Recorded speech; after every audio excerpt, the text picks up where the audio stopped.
Hello everybody and welcome to Sin City Living. My name is Jason. I'm bringing you today's video. Just had a few things I wanted to go over real fast. First, our usual shout out of appreciation to all of our patrons out there. We appreciate all those tips and support, and hope you guys are enjoying the videos that we put out for you guys exclusively every single week, including the How to Deal Craps instructional set that is ongoing.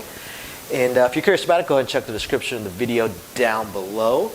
And also, I wanted to go over, we've had a couple of questions about the this little neon light thing that we've been putting on some of our other videos. So if anybody's interested in one of these, just shoot us an email at sincityliving.lv@gmail.com. And so I did another test of our live stream, another attempt to do the live stream. So I now know that I have the right equipment, the right camera, the right programming, able to get all of that done. Unfortunately, what I did discover is that my computer was not strong enough, was not powerful enough to be able to encode and upload it as an actual live stream.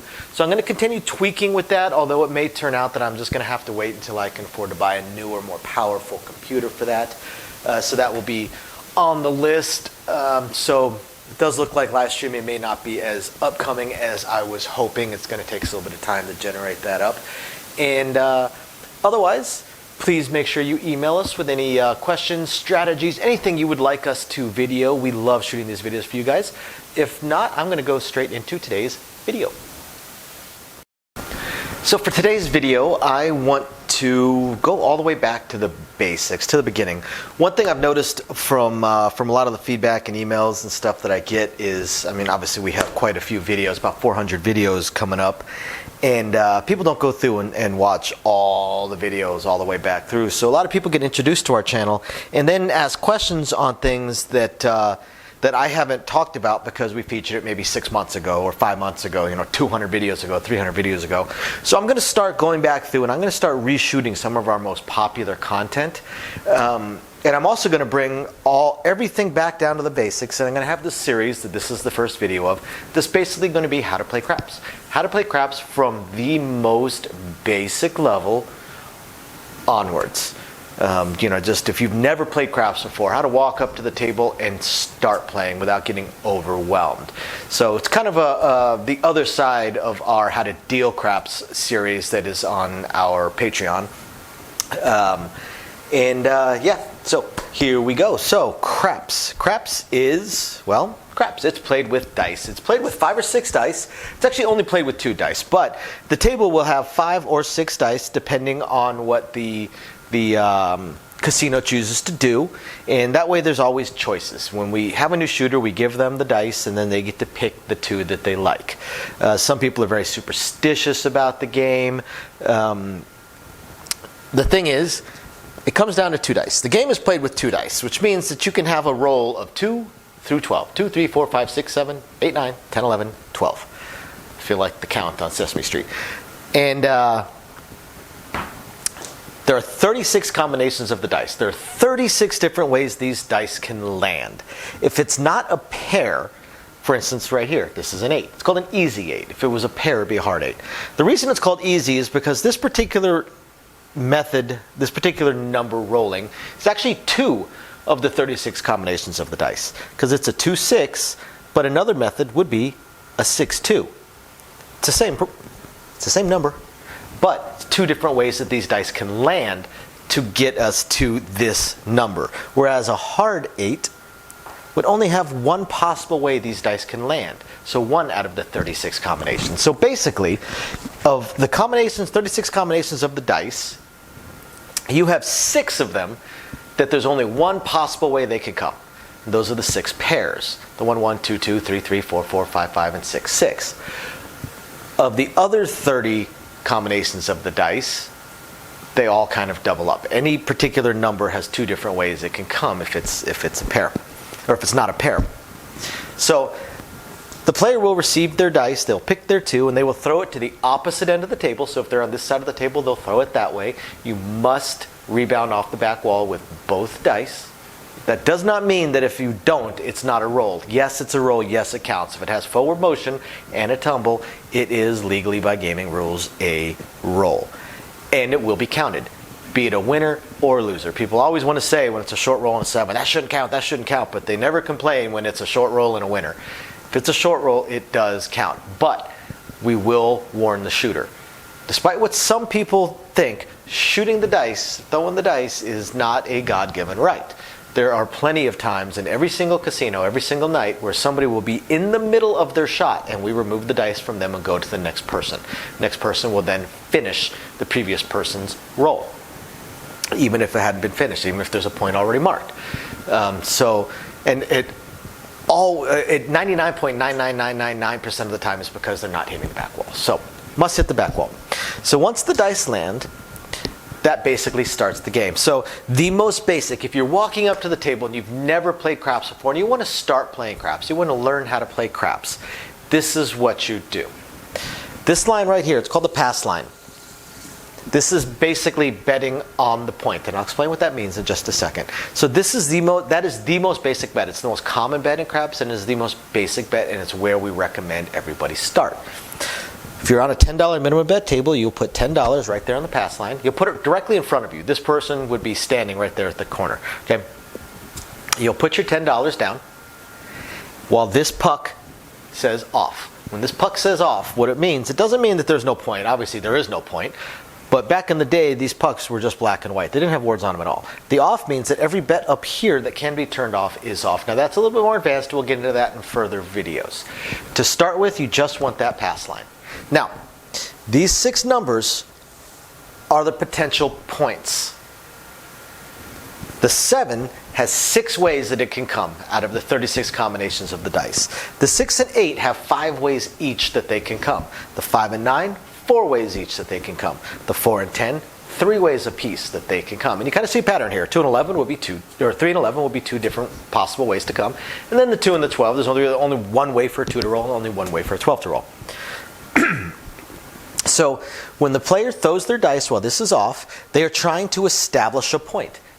If they roll one of these 6 numbers, then this puck will move to that number and the game has now started. If it's not one of these 6 points, then it's a win-loss condition. A 7 or an 11 will win. It wins even money on that pass line bet. So if you bet $10, you will win $10. A 2, a 3, and a 12, those are called the crap numbers. And on a come-out roll, those 2s, 3s, and 12s, the crap numbers, are a losing condition. So if a 2, 3, or 12 rolls, that pass line bet will be taken away. Then you have to place another bet to stay in the game. Now, if you were the shooter and you throw a crap, that does not mean that your turn is over. We always tell people you lost your money, not your turn. The only way to lose your turn is to have a point actually marked and then roll a 7 out. So, you want one of these numbers, or 7 or 11. You hear a lot of people that are cheering for 7 and 11. I personally, as a player, I'm never a fan of seeing 7s come out, even if I win right there. I prefer not to see 7 at all. So the player will throw the dice, they'll throw them off the back wall, and we get a 5. So now that a 5 is rolled, this puck now goes to on.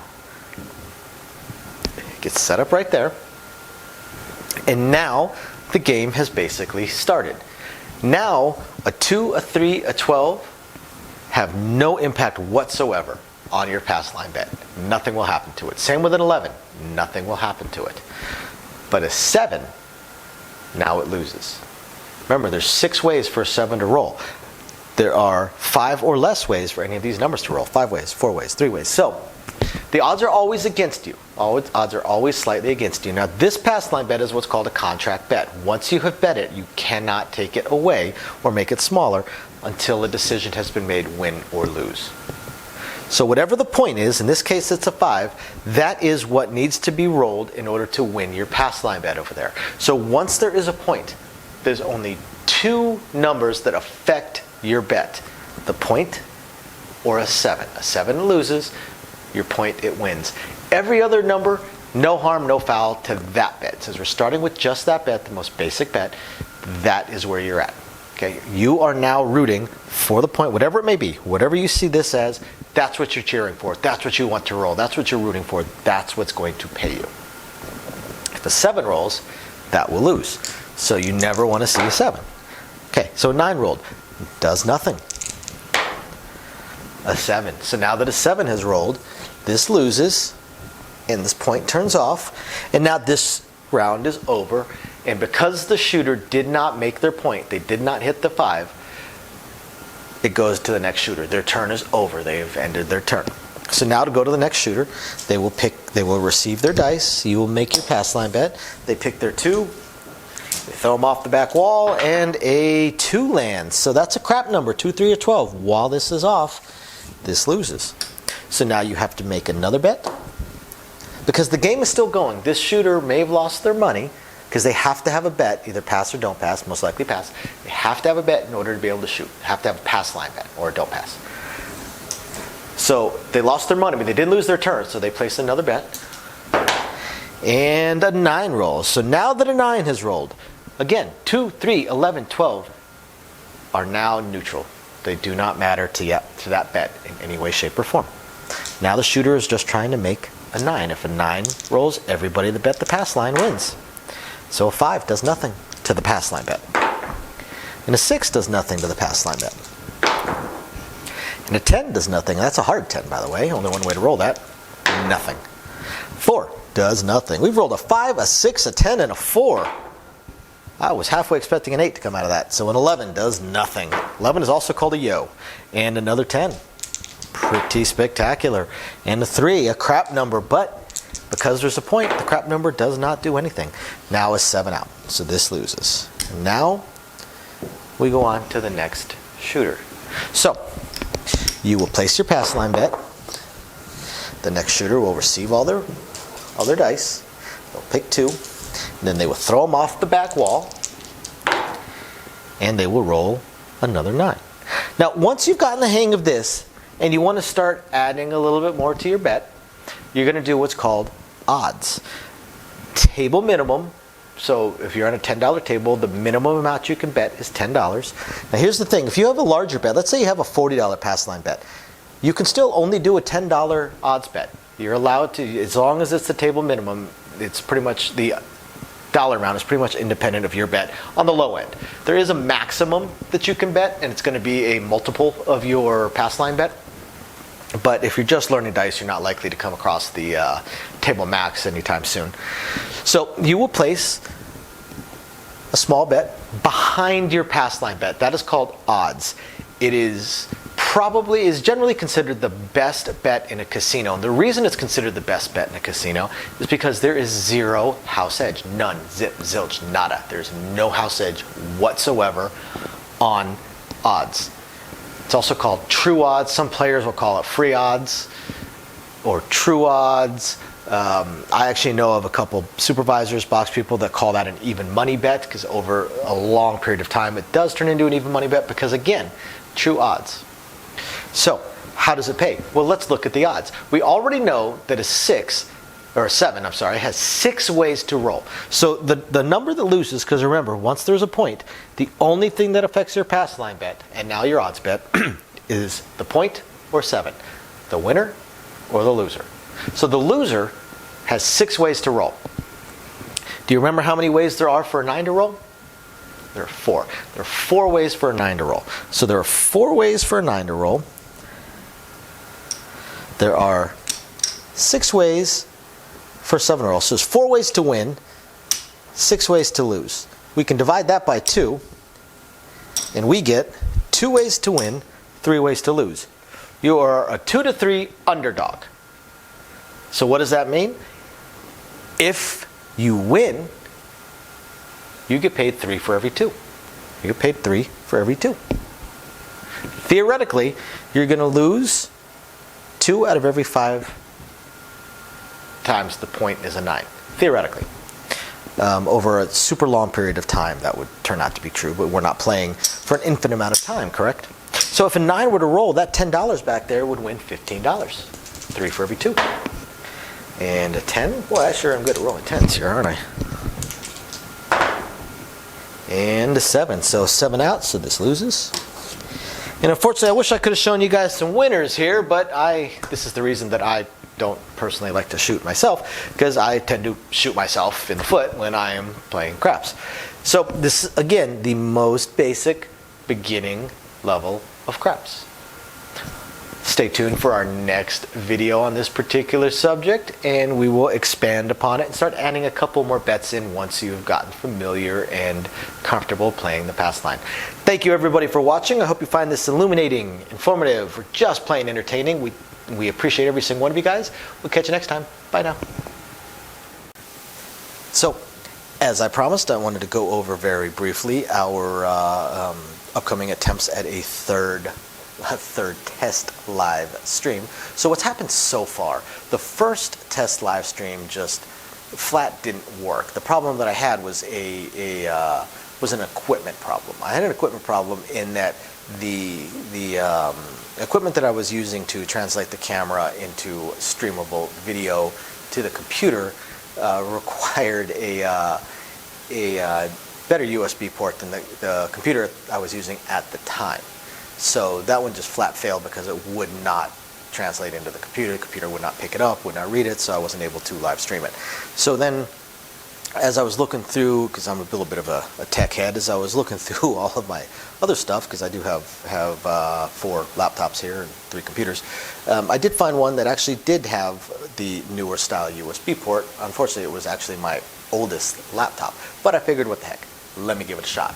What's the worst that can happen? And this time around, when I fired everything up, the video was actually translating onto the computer, so things were looking better. But then when I attempted to live stream, the computer was not powerful enough to be able to translate it and then upload it sufficiently. So it basically just uploaded a blank screen for the live stream. So what I am going to have to do is, and I'm already looking into all of my options, I'm going to upgrade my computer so I can add, what, a 7th, 8th computer to my household. And I'm going to go much, much higher, and I'm going to get a computer that is far more than I need for this, far, far, far more powerful than I need for this. That way, any future upgrades that I may do, the computer will be able to handle it. So unfortunately, this computer is going to cost me about 25% more, about 25% of what I've already laid out in all the equipment for this channel. So it wasn't something I could just instantly buy. I'm probably looking at Black Friday or Cyber Monday. So hopefully I have it within the next couple of weeks, and then I'll do another test live stream and see if I can go from there. So I will definitely do at least one weekly live stream on our Patreon because they're the ones that are really helping us get this computer. And the other equipment that I'm going to get, because I figure if I'm buying the computer, I might as well buy the most high-end capture cards and things along those lines, get everything as good as possible, and then hopefully eventually get a better microphone for you guys. So yeah, that's where we stand on the live stream. As soon as I have the computer and I do the test, which will be in a few weeks, like I said, got to order it in a week or two, then I have to wait for it to ship. Plus we have probably the biggest event of the year coming up, the NFR National Finals Rodeo. So I'm basically working 2 weeks straight, as is my wife. So not going to have a whole lot of time. But once we get all that under control, then we'll figure out. There's been some schedule changes to myself, some schedule changes to my wife, and some upcoming schedule changes to my wife as well. So hopefully we can get all the scheduling figured out so I know when I'll be able to live stream as well. My initial plan of Thursdays at 6 o'clock is already out the window. I'm at work at that point now. So we will get it all figured out, and we will let you guys know, I promise. And otherwise, I hope you guys have found this interesting, enlightening, illuminating, or at least just plain fun. And we will catch you guys next time. Bye now.